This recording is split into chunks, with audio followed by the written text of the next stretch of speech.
Gustong makaiwas sa traffic, isa po sa minumungkahi ng MMDA ang pagsakay sa Pasig River Ferry Service. Ay sa MMDA, pwede itong alternatibo ng mga pasaherong bumabiyahe mula Pasig papuntang Maynila. Sa ngayon, 400 hanggang 500 pasahero lang kada araw ang tumatangkilik sa ferry service. Nasa 15 piso lang hanggang 50 piso ang pamasahe. Depende sa istasyong bababaan. Alas 6:30 ng umaga hanggang alas 4:30 ng hapon ang biyahe. Samantala, nagte-train na mga bagong tauhan ng Manila Traffic and Parking Bureau na pumalit sa halos 700 traffic enforcer na pinagbitiw ni Mayor Joseph Estrada dahil sa mga bintang ng katiwalian.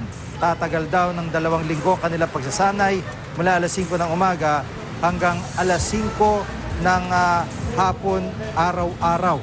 Pinagtutuunan ng pansin ang kanilang physical, mental at psychological alertness.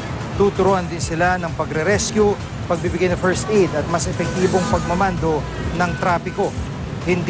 Habang hindi pa tapos ang kanilang training, pansamantalang hawakan ng MPD Traffic Enforcement Unit ang pagmamando ng trapiko sa Maynila.